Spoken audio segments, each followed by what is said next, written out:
안녕하십니까. 네, 오늘 이제 중계 질문 파트 하겠습니다. 암기부 다시 해보겠습니다. 이제 금지행위가 323조 1항이 있는데, 먼저 여기는 개공 등에게 금지했습니다.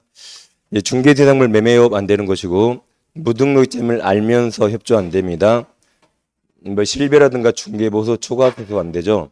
그다음 의뢰인을 판단을 그르치게 속이지 말은 겁니다. 이게 이제 매할주판이고, 다음 거래에서는 안 되는 증서가 있죠. 이 금지 증서를 중개 안 됩니다. 직접 거래 상방대리 안 되고 투기 주장 안 됩니다. 다음 거래도 하지 않았는데 거래가 완료된 것처럼 꾸미는 거 금지하고 단체를 구성해서 자기들끼리만 중개 안 됩니다. 이게 이제 증직상투가 무협지죠. 증직상투 뒤에 항상 꾸단이 따라 나와요. 꾸며낸 단편이 증직상투입니다. 그리고 이 항은 주어가 누구든지로 바뀌죠. 누구든지 전 국민 모두입니다. 개공 등의 업무를 방해해서는 아니 됩니다. 1호는 특정 개공 등에게 중개 의뢰를 제한한다. 제한을 유도합니다. 2호는 그 반대죠. 시세보다 현저하게 높게 표시 광고 또는 중개하는 특정 개공에게만 중개 의뢰하면 결과적으로 다른 개공 등을 부당하게 차별하게 됩니다. 3호는 특정 가격 이하로 중개 의뢰하지 않게 합니다. 4호는 이제 정당한이죠. 정당한 표시 광고를 방해합니다. 마지막은 현저하게 높게 표시 광고에 유도하는 강요하는 거죠. 다음 이게 재차각 높게고 꾸당까지 해서 얘들이 이제 거래일서 교란행위인데 이 거래일서 교란행위가 엄청나게 많이 들어왔다 했죠. 네, 다 기억할 필요 없고 아무튼 우리는 재차각 높게 꾸단이 원조가 있죠. 원조만 딱 기억하세요.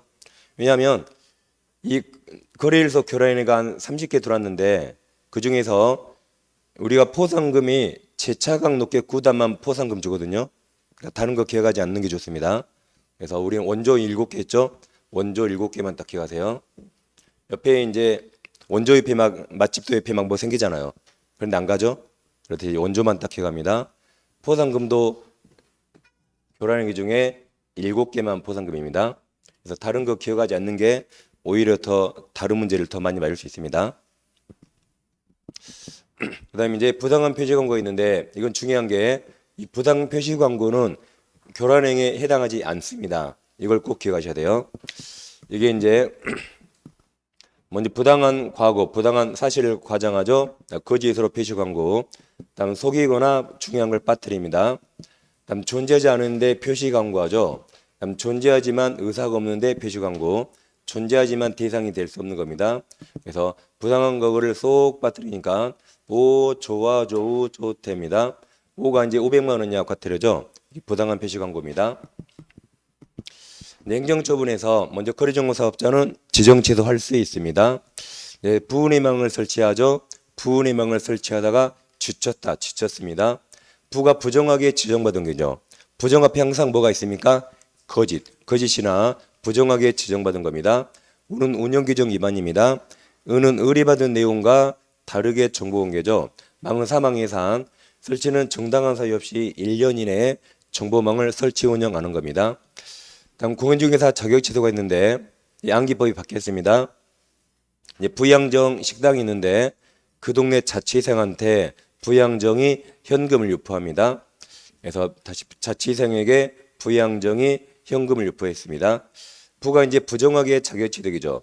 부정 앞에 항상 뭐가 있어요? 거짓이죠. 다음 양이 자격증 양도대여입니다.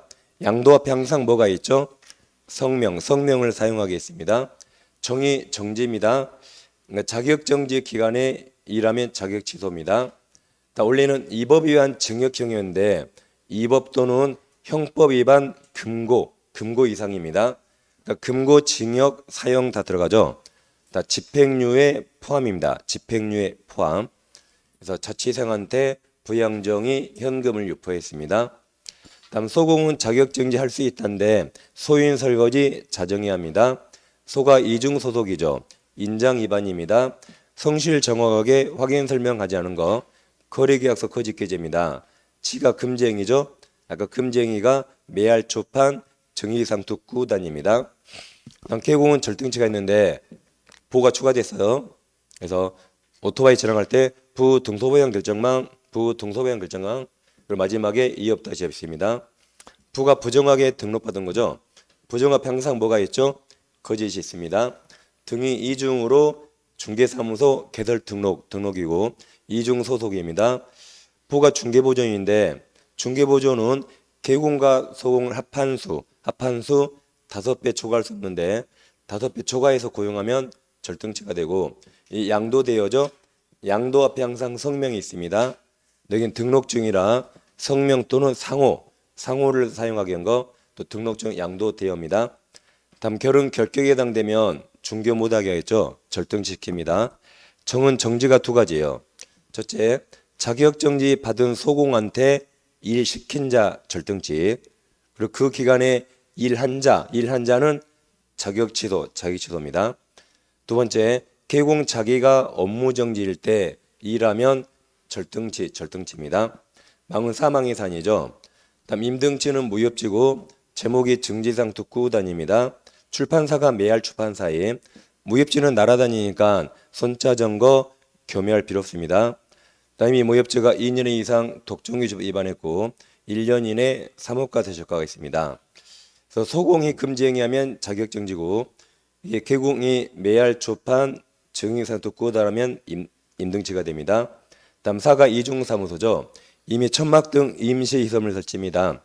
소는 업무 개시 전에 손해배상 책임을 보장하게 한 조치, 즉 보증 설정하지 않았는데 하지 않은 겁니다. 저는 존속중개계약에서 정보를 거짓 공개입니다. 그가 거래계약서 거짓 기재, 미는 등록기준 미달입니다. 겸은 법인이 겸업제한 위반이죠. 다음 부득이한 사유 없이 6개월 초과 휴업입니다.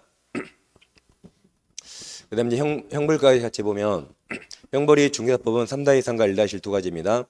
3다 이상은 무협지죠. 무협지를 부모님이 못 보게 교란합니다. 교란행위 아까 우리 7개만 외웠어요. 이게 제차강록계 구단하고 제차강록계 구단까지입니다. 그래서 무협지를 부모님이 못 보게 교란시킵니다. 뭐가 이제 무등록 중개받는 사람이죠. 다음 1-1은 소설이죠. 소설 제목이 등소보양, 출판사 매할 출판사임 똑같아요. 다음 누가 키운 양입니까? 유의 양, 그 양이 아픕니다. 유가 유사명칭인데 유사명칭이 2가지입니다. 첫째, 이제 공인중개사 아닌 자가 유사명칭. 두 번째, 개업공인사가 아닌 자가 유사명칭입니다. 다음 업무상 비밀 누설이죠. 다음 의뢰받은 내용과 다르게 정보 공개입니다. 이 양이 2가지가 있는데 이 양은 등록증에 있으니까 등록증 양도되어하거나 또 양수되어 받은 자, 그러니까 양수되어 받은 자도 1-1입니다. 그리고 하나가 추가됐죠. 알선한 자.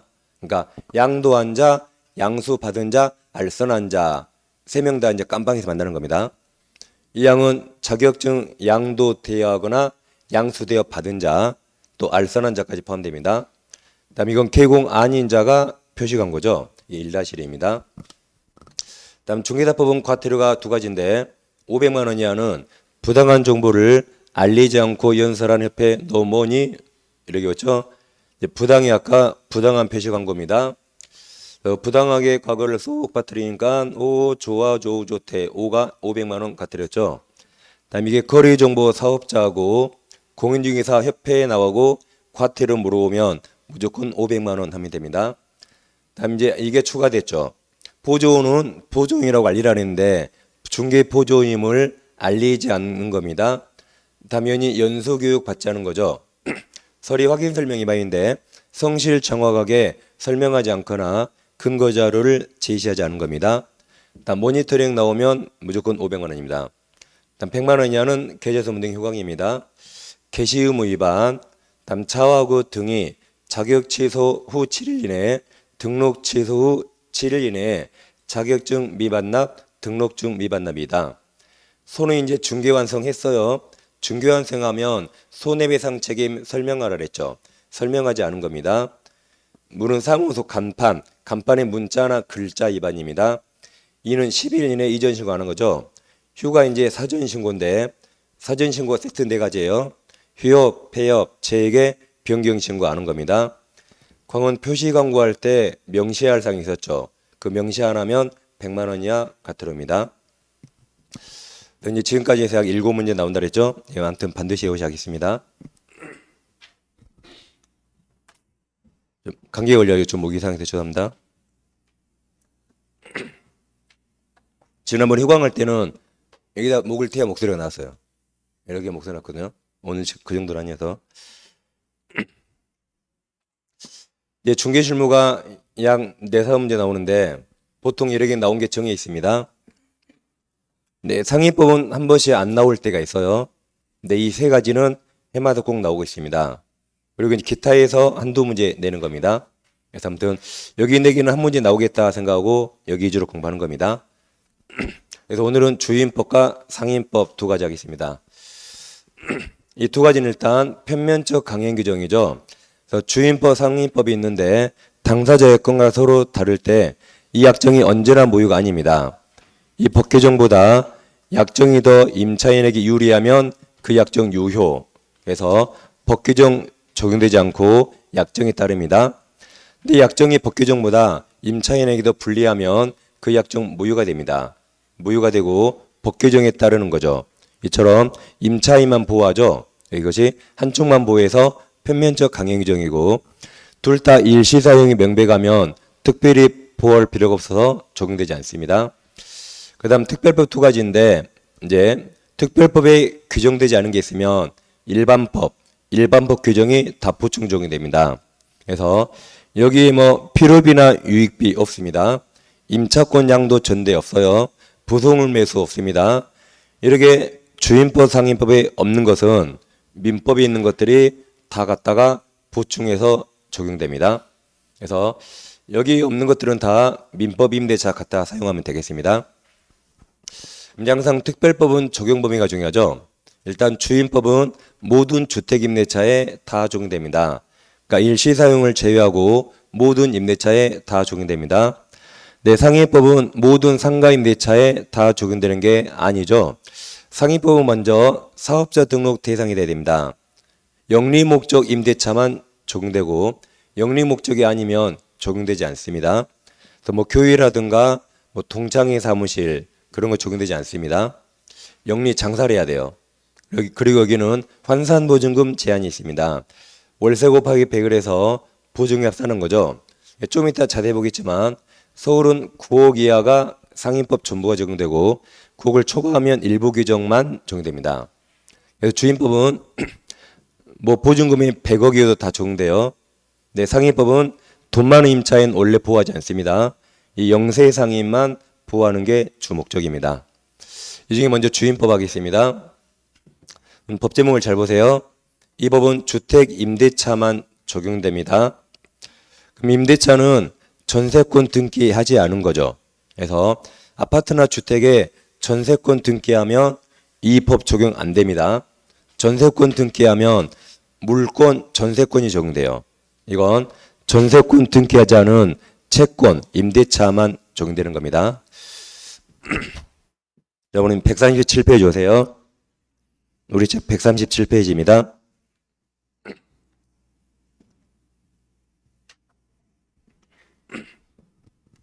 먼저 이제 이 법이 적용되는 게 물적 범위와 인적 범위 나눕니다. 먼저 이 법은 주거용 건물의 전부 또는 일부에 대한 임대차에 적용된다. 그러니까 아파트 방 한 칸, 잠반자실 분에도 적용됩니다. 원룸 같은 거 뭐 101호, 201호 다 적용됩니다. 그리고 주거용 건물에 해당한 여부는 공부상 표시가 아니죠. 실제 용도에 따라 판단합니다. 그 다음 임차 건물, 여기는 당연히 주택을 말하겠죠. 주택 일부가 주거 외의 목적으로 사용돼도 그 전부에 대해서 다 적용됩니다. 예를 들어 1층을 빌려서 주택으로 사용합니다. 여기 앞에를 조그맣게 개조해서 주거 외로 사용해요. 그러더라도 주 용도가 주거면 일부가 주거 외죠. 그래도 이 전부에 대해서 다 주임법 적용해 줍니다. 근데 지하를 임차했는데 지하에서 이제 다방을 영업하죠. 여기 조그맣게 방이 있어서 종업원들이 먹고 자고 삽니다. 먹고 자고 살면 실제 용도가 주거용입니다. 그러더라도 주 용도까지 봅니다. 주 용도가 영업용이면 실제 용도가 주거라도 주임법 적용되지 않습니다. 이렇게 주 용도까지 따져요. 주 용도. 이것은 상임법으로 가고 주임법 영역이 아닙니다. 실제 용도와 주된 용도를 보고 판단합니다. 그다음에 이제 자 채권적 전세란 전세권 등기 안 한 거죠. 적용된다. 근데 일시 사용은 아까 적용되지 않는다 했습니다. 그다음 이제 사람 누구에게 적용되는가? 자 주택 소유자는 아니더라도 주택에 관해서 적법의 임대차 계약을 체결할 권한 가진 자, 그 임대인과 계약에도 이 법 적용됩니다. 즉 원룸이 많이 있는데 원룸 소유자가 서울에 살아요. 그 근처 중개사한테 임대할 권한 줄 수 있습니다. 그럼 그 중개사가 임대인이죠. 그래도 이 법 적용된다. 그 다음 자연인은 주거 생활하니까 외국인도 다 적용됩니다. 근데 법인은 주거 생활하는 거 아니죠. 법인은 원칙 적용되지 않습니다. 그래서 법인이 주택을 임차하여도 원칙 적용되지 않는데 예외적으로 세 가지 LH라든가 지방공사, 중소기업 이 세 가지는 주임법 전부가 아니에요. 주임법에서 대항력만 적용됩니다. 대항력만 적용돼요.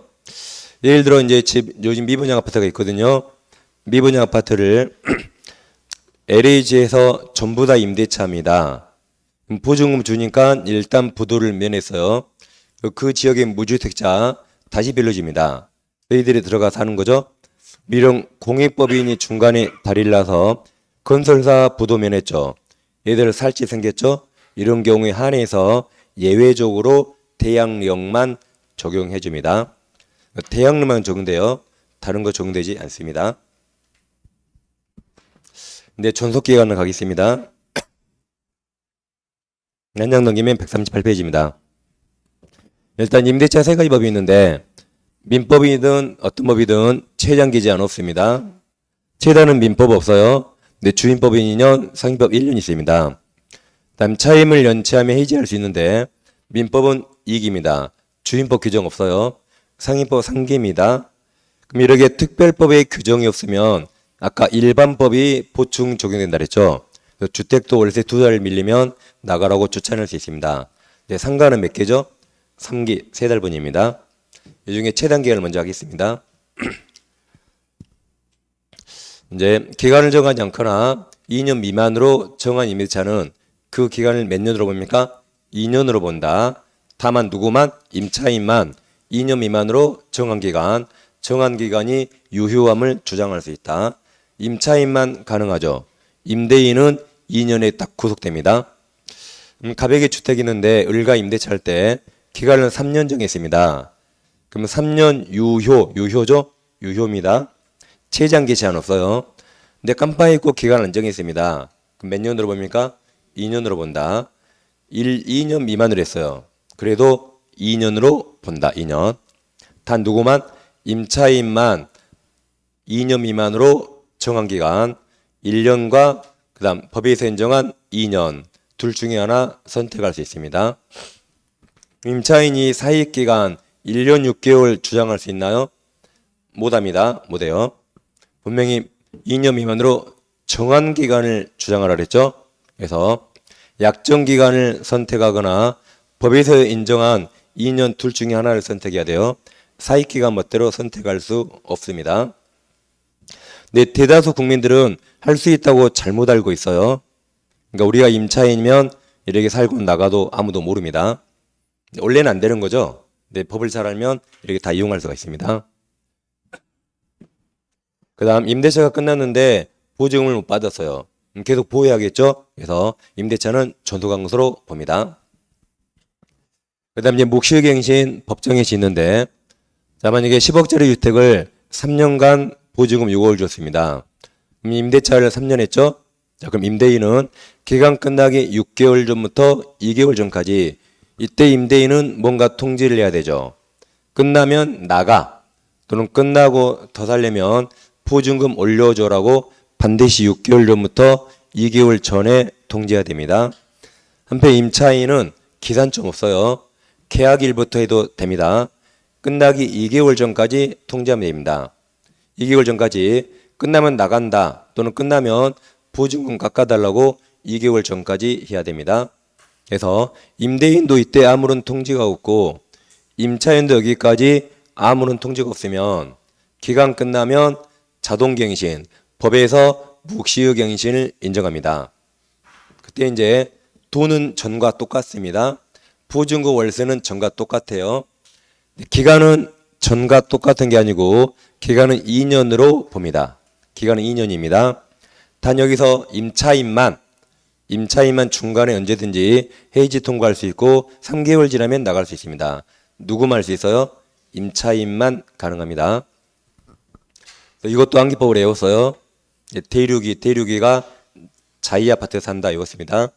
대륙이가 자이 아파트에 산다. 아파트니까 당연히 주임법이겠죠. 주택입니다. 그런데 자, 임차인이 월세도 못 냅니다. 계속 법에서 살게 도와주면 안 되겠죠. 그래서 이익 이상 차임을 연체한 적이 있다면 갱신 안 해줍니다. 여기서 이익이란 기간 도중에 이익입니다. 끝날 때 이익이 아니에요. 기간 도중에 이때 이익이 밀린 적이 있다. 그럼 이때부터 갱신 안 해준 겁니다. 아무 때나 이익이에요. 꼭 끝나기 전에 이익이가 아닙니다. 자, 그 다음에 이제, 자, 이렇게 3년 했는데, 임대인은 끝나기 6개월 전부터 2개월 전까지 임차인에게 이때 나갈 수 있죠. 나가라 있습니다. 임차인은 나가기 싫으면 못 나가라고 계약갱신 요구합니다. 그럼 임대인은 임차인은 못 나가 그랬죠. 그럼 누가 이깁니까? 임차인이 이기는 거죠. 임차인이. 그럼 이제 계약갱신이 되면 이때도 기간이 2년으로 본다. 2년. 단 이때도 2년이 되는데 임차인만 언제든지 해지 통과할 수 있고 3개월 지나면 나갑니다. 그래서 여기가 지금 이건 계약갱신 요구예요. 근데 계약갱신 요구 이 부분이 묵시갱신하고 똑같습니다. 다시건 지금 계약갱신 요구에 이거 이 부분이 어디하고 똑같다? 묵시갱신하고 이게 이 파트가 똑같습니다. 똑같다. 아까도 이렇게 했었죠?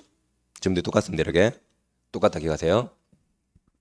그래서 이제 계약갱신 요구를 공부하겠습니다. 자, 갑주택의 아파트가 10억짜리인데 을가 임대차 있습니다. 2년에 6억을 줬죠. 근데 이 법이 만들어진 게 한 3년 전이에요. 3년 전에 아파트가 기간이 끝나니까 막 2배 이상 오른 적이 많거든요. 아파트가 18억이나 올랐어요. 거의 2배 올랐죠. 기간 끝나는데 2년 지나니까 2배 올랐습니다. 그럼 임대인은 어떻게 하고 싶어요? 이거 보증금 2배 올려도 이상하지 않죠? 그래서 2배 올려달라 그래요. 그럼 우리 6억을 더 줄 수 있을까요? 그런 임차인 별로 없겠죠. 그럼 쫓겨나게 되는데 쫓겨나서 이와 똑같은 아파트 얻으려고 그러면 그 아파트 이미 보증금 12억 달라 그럽니다. 그러면 아파트에 들어갈 수 없죠? 그래서 임차인을 보호하기 위해서 이 계약갱신 요구를 만들었습니다. 여기는 일단 임대인은 5%밖에 못 올립니다. 그래서 지금 2배 올리고 싶지만 임대인은 5%밖에 못 올립니다. 이렇게 임차인을 보호하는 규정을 둔 겁니다. 자, 그럼 임차인은 계약갱신 요구를 딱 한 해 안에서 행사할 수 있다. 그리고 이 경우 갱신되는 기간 존속기간은 아까 2년이라고 그랬죠? 2년. 그래서 2+2 들어봤죠? 주택은 최단 기간이 2년, 계약갱신 요구 또 2년 보장돼서 총 4년이 보장되는 겁니다. 그리고 이제 5%밖에 올릴 수 없다는 거죠. 근데 이건 법정갱신하고 다릅니다. 법정갱신하고 달라요. 법정갱신이 지금까지 5번 됐어요. 예를 들어 처음에 2년 계약했거든요. 법정갱신이 지금까지 5번 됐다. 그러면 2년 2년에서 지금 12년이 된 거예요. 12년. 이해되죠? 그럼 지금 계약갱신 요구 했나요? 안 했죠. 그럼 그때 또 한 번 할 수 있어요. 또 한 번. 그래서 총 14년을 사는 겁니다. 그래서 법정갱신하고 이거 달라요. 법정갱신 10번 됐더라도 이거 써먹을 수 있습니다. 써먹을 수 있다. 두 개는 전혀 다른 제도입니다. 자, 그럼 이제 이 계약갱신 요구가 있는데 이제 동그라미 1번이 있어요. 138지 제일 밑에 있습니다. 자, 임대인은 임차인이 임대차 기간 끝나기 6개월 전부터 2개월 전까지 사이에 계약갱신을 요구할 경우, 그러니까 임차인도 반드시 이때 요구해야 됩니다. 그럼 임대인은 정당한 사유 없이 거절하지 못합니다. 다만 다음 각호의 어느 하나에 해당한 경우에 그러하지 아니하다. 그러하지 아니하다란 임대인이 거절할 수 있다는 거죠. 그 사이를 외우셔야 돼요. 이렇게 오셨습니다. 네, 태철이가 밥을 많이 먹어요. 밥 많이 먹고 아주 타고났습니다. 살도 지금 포실포실 쪄 있습니다. 그래서 포실하게 타고난 태철이가 부추와 이하 보쌈을 좋아하니까 메뉴 일부가 전멸 중입니다. 다시 포실하게 타고난 태철이가 부추와 이하 보쌈 먹으니까 메뉴 일부가 전멸 중. 이합이 뭐라 했죠? 이게 소고기하고 기조개입니다. 드셔보셨어요? 소고기 기조개? 안 드셔보세요? 시험 끝나면 저기 전남 장군감 팔아요. 이거 전남 장군가면 그게 그쪽이 엄청 유명합니다. 한번 가보세요. 시험 끝나면. 일요일날 가도 됩니다. 뭐 까지 공부하러 안 해도 상관없어요. 괜찮습니다. 그리고 가끔 여름휴가 가도 돼요 물어보는데 저는 가라 그럽니다. 갔다 와도 돼요 그냥. 그 이후로 열심히 하면 돼요. 그러니까 여러분들이 놀 때 노세요 그냥. 공부할까 말까 고민만 안 하면 돼요. 맨날 공부할까 말까 1시간 고민하죠. 2차 할까 말까, 공법을 할까 말까, 계산 문제 학개론 풀까 말까. 그 시간에 공부하면 돼 그냥. 그냥 놀 때 노세요. 그리고 고민만 안 하고 그때 공부하면 됩니다. 저는 그렇게 생각합니다. 그래서 이거 꼭 외우세요. 이제 상위법은 좀 이따 포실이었고 이게 3기 두 가지가 다르죠. 자 그럼 이제 오른쪽 페이지 7호부터 볼게요. 7호가 이제 타고난 대철입니다. 임대인이 다음 항목에 어느 하나에 해당한 사유로 목적주택 전부 또는 대부분을 철거하거나 재건축합니다. 여기 일부하면 틀립니다. 감옥에서 임대차 계약 체결 당시 공사 시기 및 소유기한 등을 포함한 철거 또는 재건축 계획을 임차인의 구체적으로 고지하고 계획에 따릅니다. 남옥, 건물이 노후 훼손 매실되는 등 안전사고리가 있습니다. 다는 다른 법령의 타법령이죠. 다른 법령에 따라 철거 또는 재건축이 이루어집니다. 즉 정비법에 따라 이동에 싹 밀어버려요. 그럼 다 나가야겠죠? 자 그럼 다른 법령의 타법령입니다. 이게 고지예요. 이게 난이에요. 난. 이게 멀리서 보면 난자로 보여요. 이게 멀리서 보면 안자로 보입니다. 이게 타고난 대철이고 이제 8호에서 임대인이죠. 가로 열고 직계 존속과 직계 비속 포함입니까? 제외입니까? 포함. 그럼 직계 존속은 내 부모님이죠. 직계 비속은 내 자식들이죠. 형이나 뭐 오빠 자식 아닙니다. 내 자식 포함해서 즉 우리 가족들이 내 집에 실제 거주한다. 그럼 임차인 미안하지만 나가달라는 말입니다. 다음 그 밖에도 있어요. 그 다음에 이제 1호부터 6호가 있는데 임차인 여기 몇 기 연체했습니까? 2기 차임을 연체했습니다. 다음 2호는 부정하게 임차했다. 이게 부추입니다. 이게 부정하게 임차. 다음 2기 연체했고 서로 합의해서 임대인 임차인에게 보상했다. 합의해서 한 3천만 원 주기로 했대요. 그거 받고 나가면 되겠죠? 이게 이합, 이게 보쌈이에요. 이합, 보쌈입니다. 다음 4, 5, 6이 여기는 일부입니다. 그럼 여기를 대부분으로 바꾸면 맞을까요? 틀릴까요? 여기를 대부분 바꾸면 맞아요? 틀려요? 맞죠? 대부분에 일부가 들어가잖아요. 근데 여기를 일부로 바꾸면 틀린다고 여기를. 대부분이 더 크고 일부가 적으니까. 그래서 시험은 여기를 바꿉니다. 여기. 다른 민법 시험에 우리 시험에 안 나오는데 다른 민법 시험에 여기를 바꿨어요. 여기는 어떻게 바꾸기가 뭐합니다. 일부는 요만큼 높이면 되는데 그래서 다른 민법 시험에 여기를 일부로 바꾼 적이 있어요. 우리 민법 시험에 나온 적 없지만 그래서 여기는 전부부터 다 포함되죠. 다. 그죠? 그래서 자 이제 4호는 이겁니다. 임대인 동의 없이 무단으로 주택 전부 일부를 무단 전대했습니다. 5호 임차인이 주택 전부 일부를 고의나 중과실 파손했죠. 그러면 경과실로 파손하면 임대인은 거절할 수 없습니다. 그럼 임차인은 안 나간단 말이죠. 그 다음 전부 또는 일부가 멸실됐습니다. 그래서 이게 메뉴 일부가 전멸 중, 무단전대, 멸실, 고의, 중과실, 파손입니다. 또 중과실에 외웠다가 고의 나와서 틀렸다면 안 돼요. 당연히 중과실은 당연히 고의가 더 심한 거죠. 당연합니다. 그래서 다시 이제 포실하게 타고난 대처리가 부추와 이하 보쌈 먹으니까 메뉴 일부가 전멸 중 외우시면 되겠습니다. 이때는 거절할 수 있다. 자, 그럼 이제 동그라미 4번이 있어요. 오른쪽 페이지. 아까 봤던 거죠. 계약갱신 요구되면 임차인만 언제든지 나간다 할 수 있고 3개월 지나면 나갈 수 있다. 묵시갱신하고 똑같습니다. 그 다음 자 이럴 수 있죠.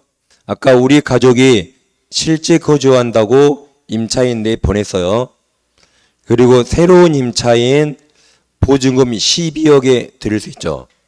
그러다 들키면 임대인은 책임져야 됩니다. 그게 이제 5번. 임대인이 1항 8호가 실거주한다. 실거주. 그 사이로 갱신을 거절했음에도 불구하고 그물 쫓겨나고 나간 거죠. 네, 정당한 서의 없이 제3자에게 임대차 있습니다. 그러면 임대인 임차인에게 이제 손해배상해야 됩니다. 그럼 이게 최근 판례인데 보세요. 우리 계약갱신 요구했습니다. 갑은 실거주 목적으로 거절할 수 있죠. 그러면 나가야 됩니다. 근데 얘가 실거주 목적이 없다면 우리 계약갱신 요구하면 갑은 거절할 수 없습니다. 그러므로 안 나가는 거죠. 안 나갑니다. 근데 갑이 주택을 병한테 팔았어요. 그러니까 갑은 당연히 실거주 현재 목적이 없는 거죠. 그러니까 팔았죠. 내 새로운 매수인이 실거주 목적이 있어요. 그러면 예, 나가야 될까요? 안 나가도 될까요? 이게 이제 최근에 뭐 판례가 나오는데 병은 갑지를 승계하죠. 똑같아요. 두 명이 같은 사람이에요. 그래서 얘가 실거주 목적이면 거절할 수 있습니다. 그래서 여전히 나가야 된다, 나가야 된다. 이게 최근 대법원 판례입니다. 그 전에 지방법원은 그래도 안 나간다 했어요. 지방법원은. 근데 대법원에서 바뀌었습니다. 나가라 했어요. 왜냐하면 병은 갑지를 승계하니까 똑같은 사람이에요. 똑같은 사람. 얘가 실거주 목적이면 나가라고 판결이 난 겁니다. 그래서 그 전에 이 판결이 없을 때 이제 사람들이 막 물어보는 이것을 어떻게 하냐고 중개사들이. 그럼 저는 나가야 된다 그랬어요. 근데 저보고 막 틀렸대요. 사람들이 막 중개사들이. 협회에서는 안 나가도 된다 했다고. 그러니까 내가 협회가 대법원 판단하냐 그랬어요. 그래서 근데 제 말대로 당연히 판결이 나와서 대법원에서. 그래서 나가야 됩니다. 나가야 된다. 근데 아직도 중개사들이 이걸 모르고 못 들어온다 해서 지금 매매를 못 하고 있어요. 멍청하게. 들어올 수 있다고 하면 그래야 사겠죠. 근데 아직도 이걸 모르고 어머 못 들어올 수 있어요. 투자 목적으로 사셔야 돼요. 그런 중개사들이 있습니다. 나가야 돼요. 그래서 이제 이런 사람이 있으면 반드시 매매 성사시켜야 됩니다. 자 이제 문제를 보러 오겠습니다.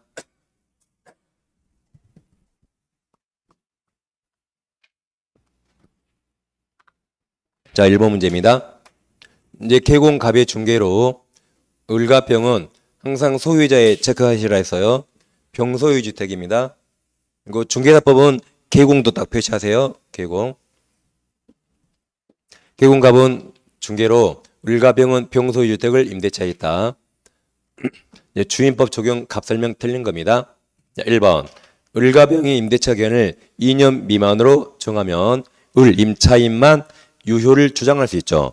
1번이 바로 정답 쉽게 있었습니다. 2번 계약이 묵시효 갱신되면 2년으로 본다 그랬죠. 3번 묵시효 갱신되면 임차인만 언제든지 임대인에게 해지할 수 있고 3개월 지나면 나간다 했습니다. 다음 4번 을이 병에게 계약 갱신 요구 행사에서 계약이 갱신되면 기간은 2년으로 본다 그랬죠. 5번 을이 병에게 계약 갱신 요구 행사에서 계약이 갱신되면 을만 언제든지 나간다 할 수 있고 3개월 지나면 해지 여력이 생긴다 있습니다.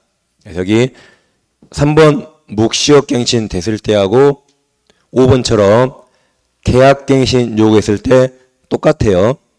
다 2년이 되는데 임차인만 나간다고 할 수 있고 3개월 지나면 나갈 수 있다. 두 개가 똑같다 그랬습니다. 정답은 1번입니다. 그 다음 임차권 등기 명령이 있습니다. 이건 이제 임대차가 끝났어요. 근데 임대인이 돈을 안 내줍니다. 그때 이제 임차인이 임차권 등기 명령을 이건 법원에 신청하는 겁니다. 등기소가 아닙니다.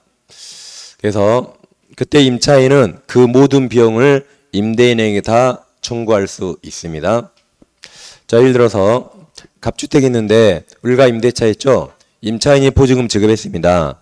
우리 주택을 점유하다가 기간이 끝나면 목적물 반환과 보증금 반환 이게 동시행이죠. 근데 우리는 이사갈 준비했는데 갑이 돈 안 내줍니다. 그럼 우리는 보통 셋 중에 하나 할 수 있어요. 첫째, 보증금 반환 소송에서 주택을 경매할 수 있습니다. 두 번째, 네가 돈 안 주면 나도 못 나가 할 수 있어요. 못 나가라고 유치권 행사할 수 없어요. 유치권 행사할 수 없습니다. 보증금과 권리금은 유치권 행사 못합니다. 동시행항변으로 안 나가는 겁니다. 그러니까 안 나갈 수 있지만 동시행항변이고 유치권이 아닙니다. 근데 두 가지는 시간이 오래 걸리죠. 을은 당장 이사 나가야 됩니다. 근데 이사 나가버리면 대항력이 싹 상실합니다. 그때 을은 법원에 단독으로 임차권 등기 명령을 신청할 수 있어요. 그래서 등기가 되면 을의 권리가 공시가 되니까 이사 나가더라도 즉 대항력권 상실하더라도 기존에 있던 대항력이나 우선면적권이 그대로 살아있게 됩니다. 그래서 이제 우리 이사 나갔어요. 이사 나갔죠. 그럼 이제 갑은 보증금 못 빼준 놈이라고 공시되는 거죠. 갑이 준다 그래요. 그럼 보증금 반환과 이거 등기 말소가 동시행일까요? 동시행 아니죠? 처음에 이거 두 개가 동시행인데 갑이 돈을 안 줘서 등기 명령했습니다.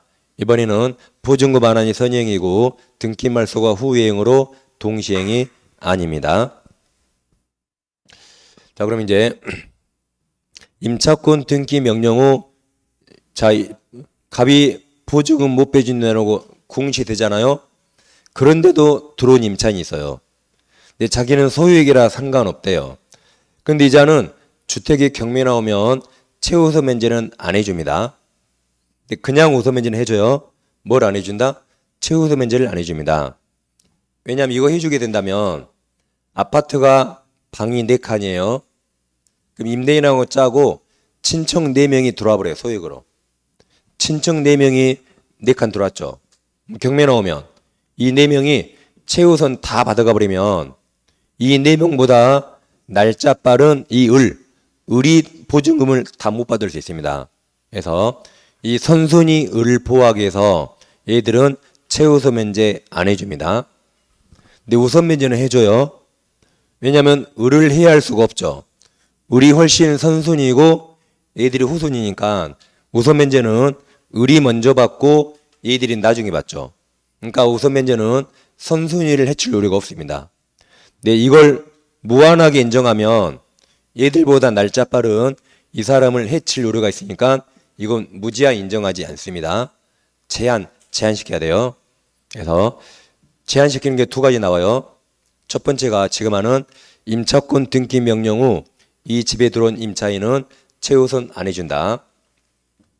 다음 좀 있다가 제한한 게 두 번째가 주택에 경매 나오죠. 경매가액의 2분의 1까지밖에 안 해줘요. 경매가액의 몇 분의 몇? 2분의 1까지밖에 이거 안 해줍니다. 이거 다 해줘버리면 또 얘보다 날짜 빠른 임차인이 만약에 10명 있어요. 그들이 돈 못 받을 수가 있습니다. 그래서 이걸 제한하는 게 두 가지예요.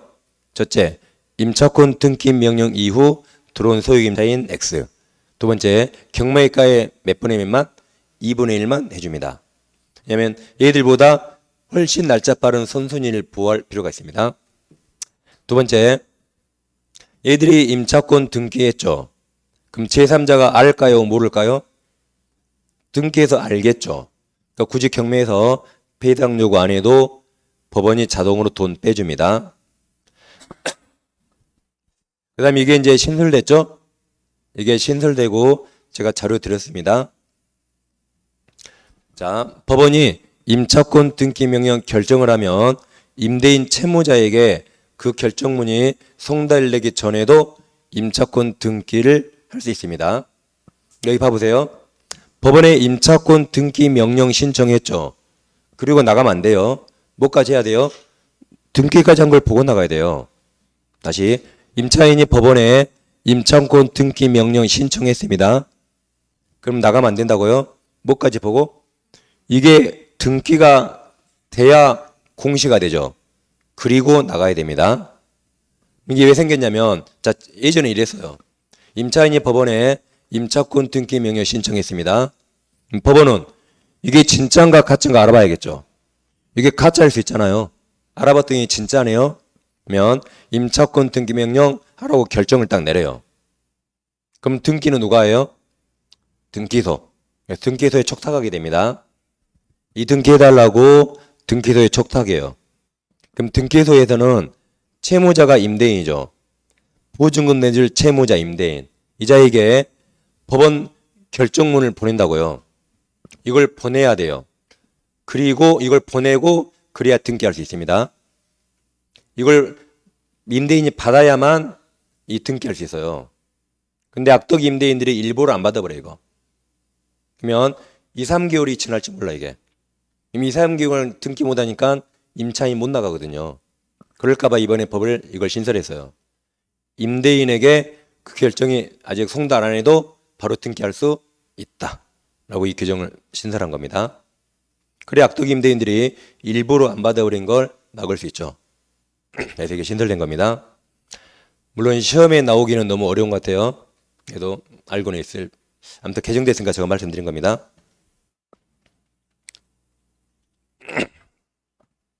그리고 이게 원래 민사집행법 내용인데 민사집행법을 주임법에서 이제 준용하는 겁니다. 이게. 그래서 그렇게 알고 있으면 되겠습니다. 자, 이제 문제 풀고 시겠습니다. 자, 이제 개공갑 체크하시고 개공갑 중개로 병은 2018년 을소유죠. 을소유 주택에 대해서 보증 5천의 2년 계약으로 을가 임대차 했다. 그 다음 계약 당일 주택 인도와 주민등록 이전 대양로 생겼죠. 확정일자 받았다. 다음 병이 임차권 등기 명령을 신청하는 경우 주임법 적용에 관한 개공 설명으로 옳은 겁니다.